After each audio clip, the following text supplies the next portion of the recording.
some common misconceptions about human trafficking?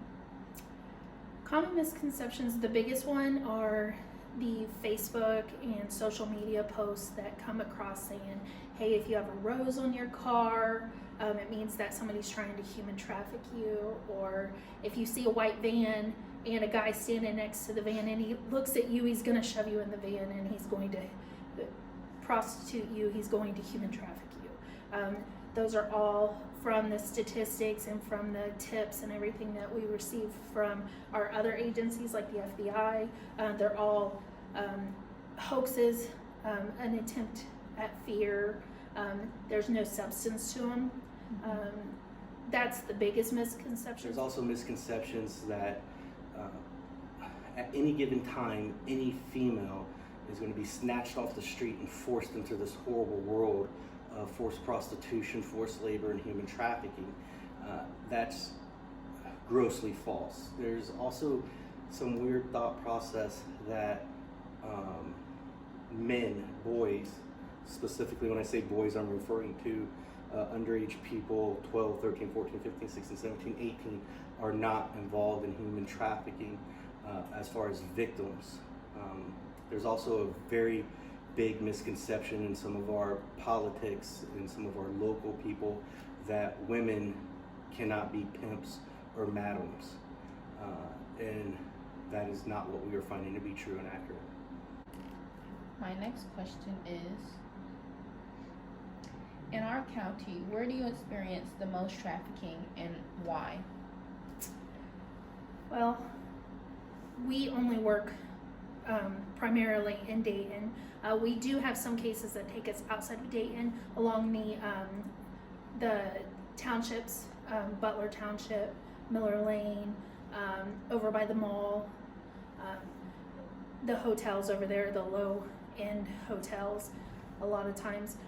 But as far as us within the city, it's the places where drugs are readily available. You have Main Street, which is high in prostitution. You have East 3rd Street, which is high in prostitution. And then those spots, you can go anywhere along there and purchase narcotics. And wherever there's narcotics, there's going to be prostitution, because that's the easiest way for them to pay for those drugs.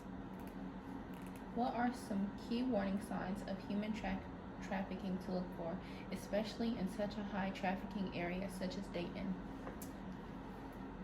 We deal with two separate types of prostitution. So both of them we have found lead to human trafficking or can lead to human trafficking. The biggest key is drug dependency. We find that a majority of the women or the victims that we come in contact with are highly dependent upon either alcohol, pills, or street drugs. So drug dependency is a big one.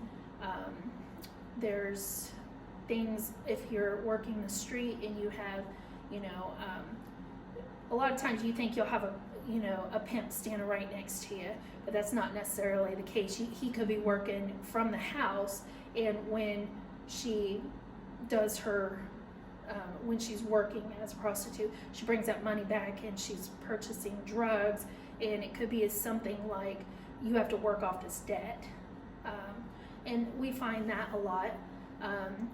There's also the juvenile side of it, high-risk juveniles, runaways. That there's a lot of warning signs, not a stable home life, frequent truancy from school, experimenting with alcohol, pills, marijuana, and when they experiment with those, they're more likely to develop those relationships that will lead them into prostitution and possibly human trafficking. Any real life experiences or stories you have from your encounters with human trafficking? So that can be your 8 years of work, like maybe your craziest story or your saddest story, or just any story you want to share. Specifically about human trafficking. Mm-hmm. So, or the prostitution and human trafficking in the world, just the illegal sex trade as a whole. So many. I want to give you something different than what Bailey gave you, and I don't know what she gave you.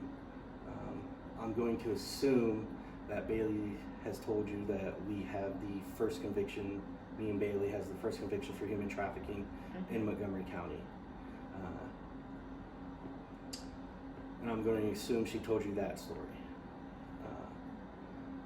I'm going to tell you a story, a disappointing story for me, what actually is a success and I feel good about, but even though it is a negative story.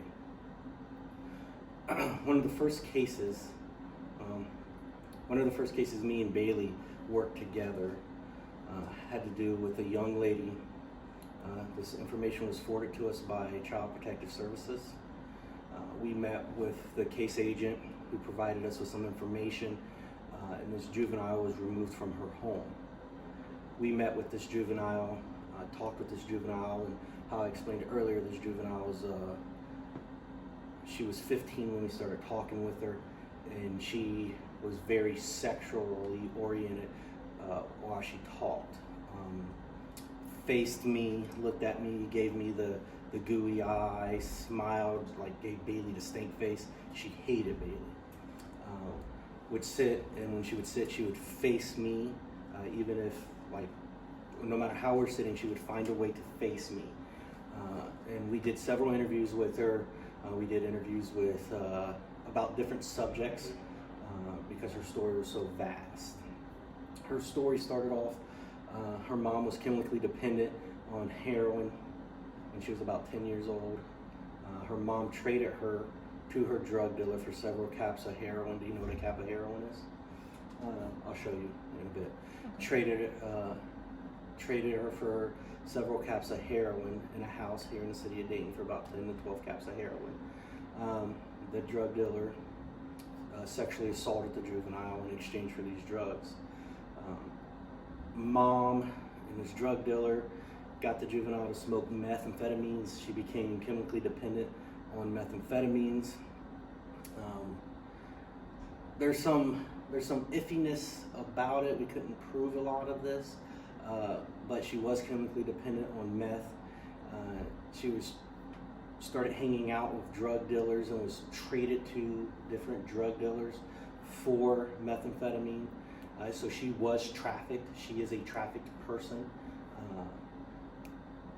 So this went on for a period of time until she was about 15, 16 years old, until Child Protective Services got involved, removed her from the house.